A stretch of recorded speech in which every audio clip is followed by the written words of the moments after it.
Hello. Hello, Kevin. Yes. Hi, here's Erika from Electric Lorem. Hi. How are you doing? Oh, I'm doing fine, and you? Very good. Yes. Good. It's, Okay. it's very cold in England, but we're. Oh, I can't imagine. Yeah, it's cold in Italy too. So don't expect on the 12th of December when you come that it's warm. It won't be warm. No. No. No, I'm sorry. So, as we said before, I was reading about you a lot and seeing that I'm personally really interested in, I don't know, finding a way to translate music into art and translate art into music. I think you would be one of the right person that, I could say that made that possible. I'm referring to Montreal 2012. Oh, for the search engine. Oh yes, the search engine. Yes, that was where I did a 360-degree show inside a dome. Yeah, I saw images of that. It was incredible, an incredible show, and I think you made it possible. I mean, translating images into music and vice versa. Yes. Yes. I think it was one of the most complete things I ever did in terms of, you know, the visualization of, because when people came in to hear the record, they were inside an environment that was completely encased with the music, the visuals to the music. So you stepped inside something that you didn't have any windows. There were no exits. Well, there was an exit. Wow. But, I wish it was no mobile phones. It was just everything was the show. I saw images. I wasn't there, but I can't imagine it was a great show. It was very good, and also it was different because I didn't play in terms of I wasn't behind turntables or on a stage. I was sitting in the audience with an iPad controlling the sound, moving it around. Yeah, and that was interesting too because you were just like a creator of something, just like I wouldn't say God, but in somehow it was. You created the sound and also the images, and you controlled both at the same time. So, it was a huge project that you made. It was huge. Unfortunately, it's a very limited project because domes around the world are very limited. And also the capacity is very limited. But there are other ways to do what I did there. As technology advances, I've got plans to bring that into a different sphere, shall we say. I don't want to give all the details away, but there are more plans. Okay, but if it was not technology, how would you, would you find, if you had the possibility, would you find another way to create this communication between music and art?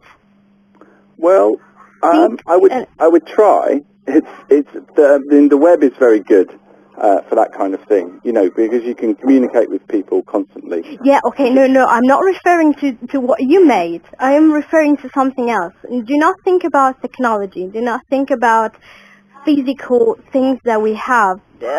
Just hang on a minute. Boys, sorry about this. My no problem. Are really loud. Boys, I'm on the telephone, please. It's not a problem. They're doing it on purpose. They know I'm on the telephone. Okay. Sorry, go on.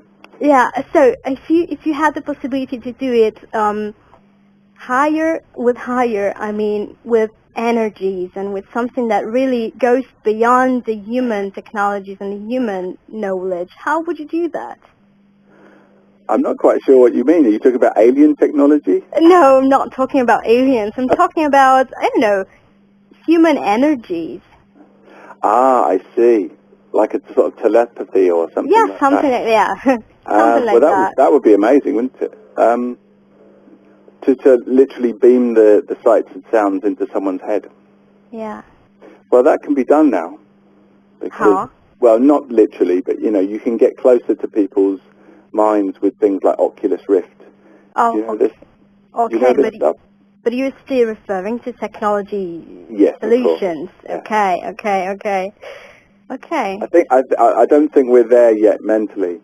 I think we have to evolve for many, many hundreds of thousands of years before we're getting into putting add psychic energy into other people's heads. But I think it will happen, you know. I think too, but I think, sometimes human being is a little bit lazy, and I think, laziness is not the solution to that. No. I think we just have to evolve as a species before that happens. And we rely on technology now to do it for us in very limited ways. But one day, I mean, we've looked at how we've evolved so far. Yeah, it will be. I think it will be wonderful. Yeah. Oh, undoubtedly, yeah. But you are talking about technology. So tell me, what is your relationship to mathematics and universal cosmic laws? Wow, that's a deep question. Yeah, please answer the question. I don't know if I can. That's my favorite theme. I've always enjoyed geometry. Oh, how good. Op art, things like that. You know, the things where the mind and the vision is stimulated by sometimes just a singular flat space. And I'm always fascinated by patterns, intricate patterns. That are infinite but connect in a myriad of different ways. It's very difficult to explain it over the radio without actually having some visual examples. Like fractal. You know, so that's something that I've always been sort of looking for. But it's a very, for instance, my favourite shape is a circle. Because it's infinite. Yeah. And because it has no sides but one side. Yeah. But I don't really know where I'm going with this. But, it's really good that you are talking about that because, one of the questions that I wanted to ask you is really about you. I mean, every time I hear or listen to music or write about artists and musicians and producers, I always write... I visualize what their music, how could I say? Yeah, it's like, I describe their music visually. Okay. That's why I wanted to ask you, seeing that you've always liked geometry and so on, I would like to ask you, if you could describe your music visually, what would it be? A geometrical form that moves in space, maybe in time also. What would it be? I'm not sure. I think it would be incredibly complex, incredibly detailed. But what's the best word? I've got this thing where I really like what I call complex minimalism, where something appears to be very simple, but when you look deeper, there are actual details, and the details are sometimes hidden, but on closer inspection, you might miss them the first time, but on closer inspection, there are things hidden in the space, whether it's music or a piece of art, should we say? I always put little things into my music that mean something to me, and for most people, they would completely miss them, even if it's in a title or it's in a sound or a word. That's a reference. They're constantly referring. So all my songs are not all of them, but a lot of them are connected by invisible strings, if you see what I mean. Of course. You can't see, but others wouldn't see. Yeah, there are self-references there. Yeah. It's like you are watching yourself. And most people would never even find them, but if I pointed them out, they're blindingly obvious. Mm-hmm. There's a detail in the record sleeve of the Search Engine album cover, which is a reference to my favourite film. But I've never told anyone that it's there, and no one really knows to look that it's there. And even if they did, I think they'd have a very difficult time finding it. Mm-hmm. But if I pointed it out, it would be obvious. Okay, so what you like is exactly this. I don't know how to call that, but minimalism with very deep details. Maximal minimalism. Okay. I make things up there. Okay. Yeah, that's a good explanation. Okay. Yeah. So you will be in Bologna very soon. Where will you be? At Crash. Will I what? You will be at Crash. I will be at Crash, yes. I thought you said I was going to Crash. So. Oh, yeah, of course, we will be on Crash. Yeah. So, what is that? Is that, I don't know, is it date of your, what will you play? That's the question. I don't know yet. Okay. Because what I do, a lot of people ask me that, but if you plan to play anything, when you get to the place, it's always different to what you expected, what you anticipated, unless you know it in advance, obviously. And so the place is different. The crowds, when they arrive, are always different.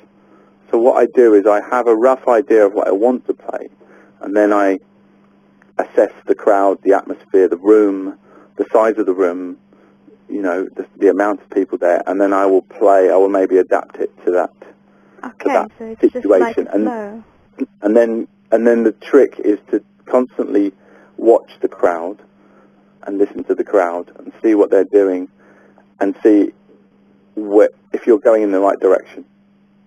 If you need to change, can you sense a dip in the crowd? Can you sense an elation in the crowd? And the best DJs are in tune. You have to get in tune with the crowd, basically, and the room, and you basically you play to that. Because of course, it's like you are following the flow of the crowd. Absolutely, yes. Because they largely dictate the atmosphere. If they're not liking what you're playing, they're going to let you know. They might leave. They might not say anything. They might not do anything. They might not dance. You know, so you have to feel around your palette of songs and second guess what you think will work. And then when that, you know, some of it does, some of it doesn't. You can sense when it does. You can sense when it doesn't. If you're in tune with your crowd. Okay, I think in other terms, it could be called might be described as telepathy. Well, not really. I'm just joking, but yeah. I know what you mean. But my definition of telepathy is actually receiving thoughts from the other person into my head. But it's more to do with a less direct thing. It's more of a feeling out the vibe of the room, for a better word, want of a better word, the atmosphere, tuning into the atmosphere. Yeah. And then knowing what to do with that once you've tuned in. And then you do it. And then you are just one with the crowd. If you can get on the same frequency, sometimes you can't, you know. Sometimes you're in the wrong place with the wrong crowd, with the wrong mind state, with the wrong music. Yeah. You know, for whatever reason, and nothing can change that. You can never tune in fully, but once you tune in and you hit a flow, you hit a rhythm. There's also a rhythm with DJing, like a physical rhythm that's related to timing. I believe the human body, more and more these days, is acutely aware of timing of things, whereby if a song is playing too long, just a little bit too long, it's, you know, okay, I need a break, I need to change. Or if it's too quick, I'm not satisfied, it's not enough. There's a very, very short window in which to switch to the next sound, switch to the next song, make something happen. And I think the crowd picks up on this. And once you're into that rhythm and the crowd's locked into you, and you're locked into the crowd, then it's like surfing, literally like surfing a wave. And how long can you go before something breaks that rhythm? Okay, it's just like traveling and catching the right porter every time. Yes. Wow. Yes. And sometimes you can't do it for the full 2 hours. Say if I'm playing for 2 hours. It might be that I'm locked in, like really locked in, for only half that time, maybe even less. Or it might be that I just lock in straight away, the crowd is with me, the vibe and the rhythm and the whole atmosphere is right. It might be that maybe the first hour is like that, and then things drop off, all sorts of things happen to come and interrupt the flow all the time. You know, if you're playing in say 2 rooms, the other act might come on in the other room in the middle of your set, and a lot of people will leave to want to see the act. So the energy in the room changes. You can feel that. It's not a physical thing, but you can sense it. Of course, it's like energy, and it's about timing. Yes. Catching the right moment. That's right. Wow. Oh, that's cool. That's a great. I think that's a great, description of being on stage and playing and really being one with the crowd. Yeah. Great. Wow. I hope it will be exactly the same on the 12th. Wow. I hope you will find exactly the right energy and the right moment to play and the right flow. But sometimes it takes a little while to tune in, so it can't always be right from the beginning. Sometimes it takes a while. Yeah, and then you get it. Yeah. You get into it. Hopefully. Yeah. Yeah. I'm not promising anything. Well, yeah, I wish it will be like that. So. Well, I'll try my hardest, because I always do, because that's what I'm there to do, Yeah. But I very rarely ever turn up and think I'm going to play this and this and this.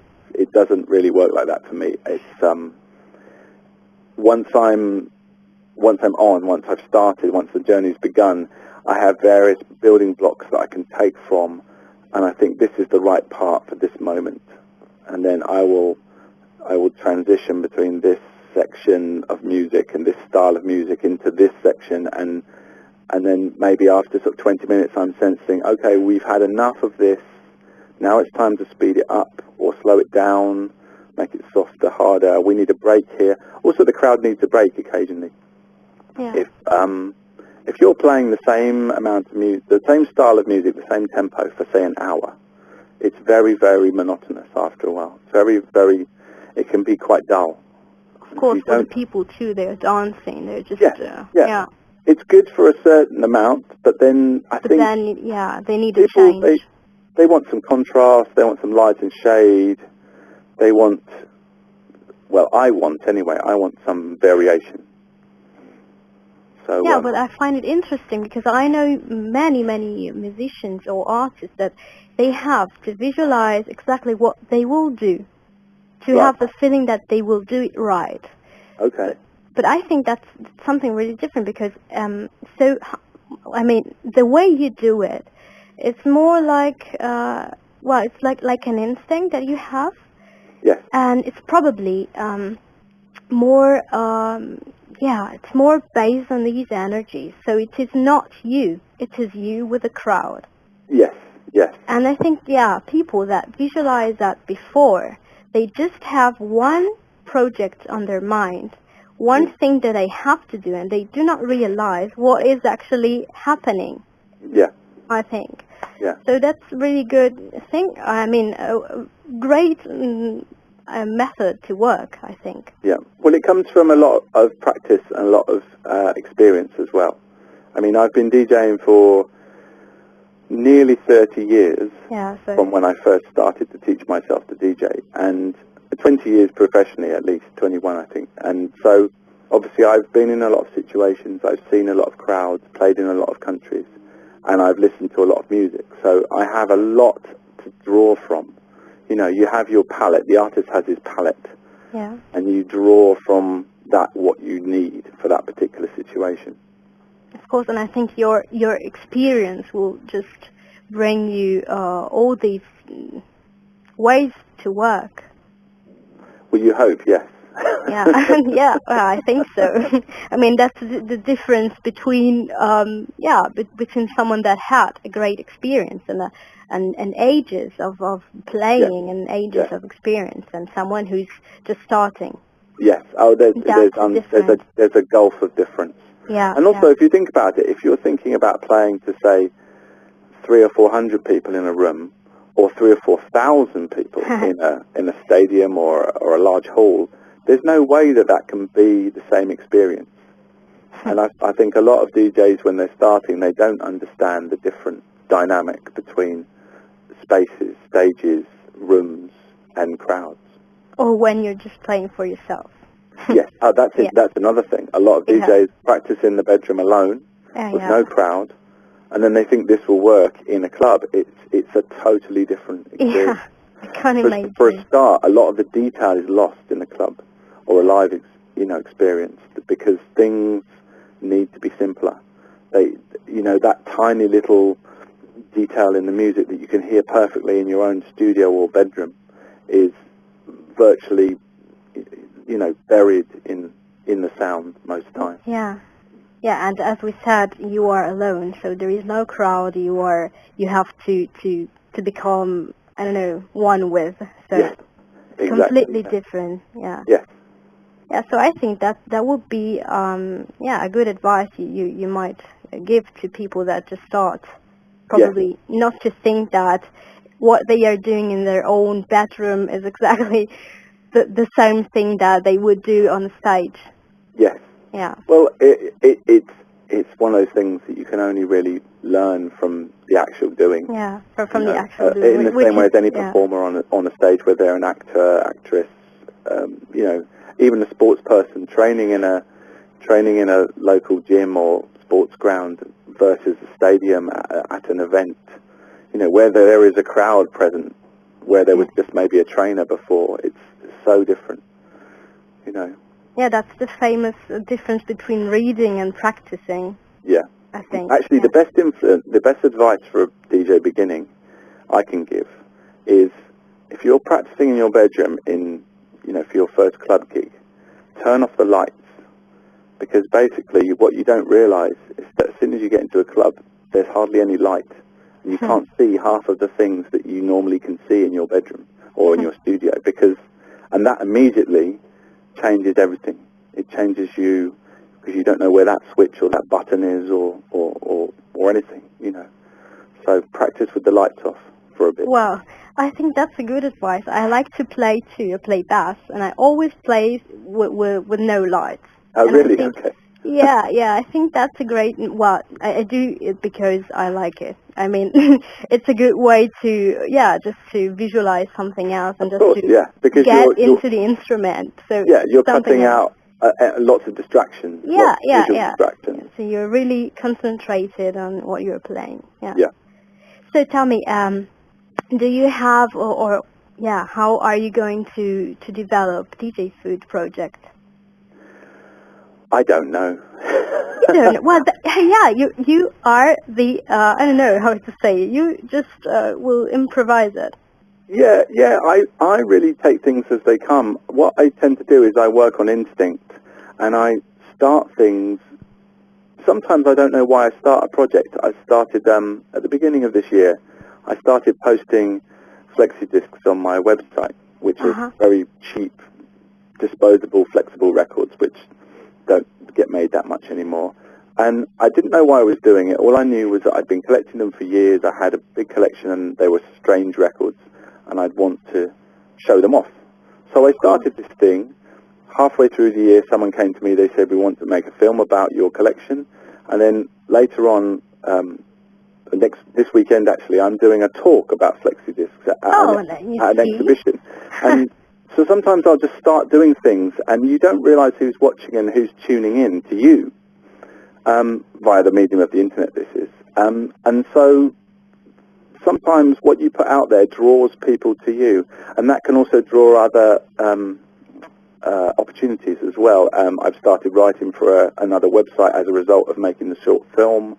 I've made new friends at an exhibition space and other artists as a result of the event this weekend. I've just found a local screen printer to do some work for me, because I'm making some special flexi disc covers to give away at the event on Saturday. So a lot of things are just done by instinct and just out of just pure love for something, with no particular goal, no particular aim. The same with making music. You just feel that you have to do that.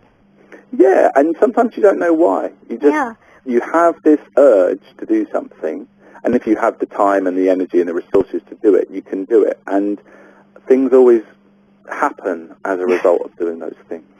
And you put something out, and then something comes back. Wow. Yeah, that's something like, it's like everything has a sense. Yeah. We could say something like that everything we do not really know why we do that, but tomorrow we will understand it, and that's the good thing about exactly. that. Yeah. So, but I think you should follow your instinct. I think you should, even if you don't know why you're doing it, even if it's not very cool, and it goes against what is fashionable. You know what? Someone will like it. Someone will be on your wavelength and tune into you. This is all about tuning in. Yeah, but also, I mean, it is your nature to show what your instinct wants you to show. So if you do not do it, it's against it. So it is not something positive for you. No, and or you're denying that part of you. So you should, maybe if you open up. Sometimes people don't do things because they think people will laugh at them, or people will think it's silly, or they'll feel embarrassed. They're afraid of things. Yeah. But most times when you do that, unless it's illegal, obviously, you'll find somebody somewhere out there has got in, found you, and it might even be years later. Yeah. But a good example is talking about tuning again. I used to do a radio show with Kolka on radio in London called FM back in the 90s, and we used to send it out on a Friday night, 2 hours out, used to go out on the radio waves. This is before the internet, and we never knew who listened. We never knew if anyone listened.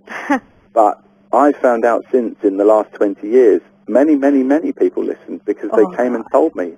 I used to listen to your show coming home in the car, going out in the car for a club, or, in with my friends, or on the way to work or something, or I used to have tapes of it, and these things eventually make their way back if you've left a big enough footprint. Wow. It's like sending a question to the universe, to the space, and receiving an answer. Yeah, eventually, it boomerangs back to you. It's cool. Yeah, I should say today with the internet, it's really, it's easier. If you start with a project, there will be someone all over the world for certainly that likes that. So today is probably easier. Oh well, to get a return and to get an answer is very quick. Yeah, it's very, whereas very before quick. Yeah. You had to wait months, weeks, years sometimes. But you were just doing what you had to do, so you hoped someone was listening or what. Yeah, if you feel you should do something, why not? Just do it. I think that's my opinion. Some people aren't compelled to do anything. They're not maybe that way inclined, but I know I am. I've always been inclined to create things, to share things, and if I don't create, I get kind of very anxious, Sad, probably. I need to do maybe sad, just anxious to do something. It's I always joke to my friends that I'm one of the only people that I know that likes Monday. Most people hate Monday because they have to go to work. Yeah. But for me, Monday is like the best free day of the week because it's the beginning of a new week. It's all the possibilities are there in front of you. What will you make this week? What will happen before the weekend? Yeah, the beginning of a new circle. Yeah. Yeah. Exactly. Yeah, we're getting very cosmic here, aren't we? Yeah. I'm sorry, that's my nature, I think. That's fine. Okay, well, I think we could, I think we are coming to the end of the interview. Okay.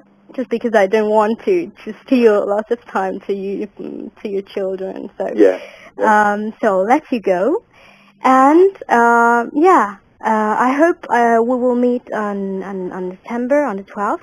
Okay. December. You will be in Bologna, so at Crash. Come so say hi. Every people that is listening to us, I just tell remember, the 12th of December. Okay. So that they will come and see you and hear you and see you both. Yes.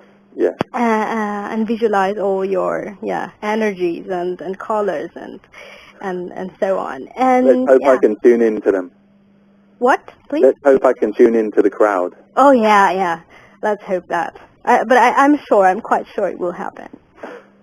Okay, so thank you very much. Okay, thank you for joining our transmission, and have a nice evening in London. Thank you. And you too. And I'll see you in a week's time. Oh yeah. So thank you very much, and have a nice day and a nice evening and a nice flow of energies. Thank you. Okay, thank you. Bye-bye. Bye.